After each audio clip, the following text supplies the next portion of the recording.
நாடு முழுவதும் 5 வயதுக்குட்பட்ட குழந்தைகளுக்கு 2வது தவணையாக போலியோ சொட்டு மருந்து கொடுக்கும் முகாம் நாடு முழுவதும் ஞாயிறன்று நடந்தது.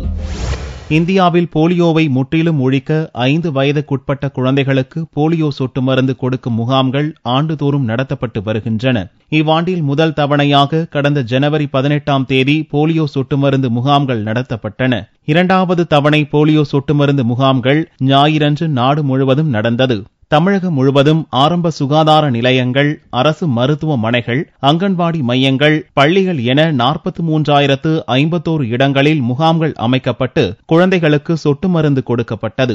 70 லட்சம் குழந்தைகளுக்கு சொட்டு மருந்து வழங்க திட்டமிடப்பட்டு இம்முகாம் நடத்தப்பட்டது. இவை தவிர முக்கிய பேருந்து நிலையங்கள், ரயில் நிலையங்கள் மற்றும் விமான நிலையங்களில் 1652 நடமாடும் முகாம்கள் அமைக்கப்பட்டும் சொட்டு மருந்து கொடுக்கப்பட்டது. இந்த பணியில் சுகாதார பணியாளர்கள், அங்கன்வாடி பணியாளர்கள், ஆசிரியர்கள் மற்றும் தன்னார்வலர்கள் என 2 லட்சம் பேர் ஈடுபடுத்தப்பட்டனர். சாதாரணமாக எல்லா குழந்தைகளுக்கும் சொட்டு மருந்து கொடுக்கலாம் என்ற போதிலும் பன்றிக் காய்ச்சல் பீதி காரணமாக சில மாற்றங்களை அரசு மருத்துவர்கள் அறிவித்திருந்தனர். இதன்படி அதிகப்படியான காய்ச்சல், சளி, இருமல், நிமோனியா காய்ச்சல், பிறவி குறைபாடு, தொற்று நோய்கள் மற்றும் ஊட்டச்சத்து குறைபாட்டால் பாதிக்கப்பட்ட குழந்தைகளுக்கு மருத்துவர்களின் ஆலோசனைப்படி மட்டுமே சொட்டு மருந்து கொடுக்க வேண்டும் என்று அறிவிக்கப்பட்டிருந்தது.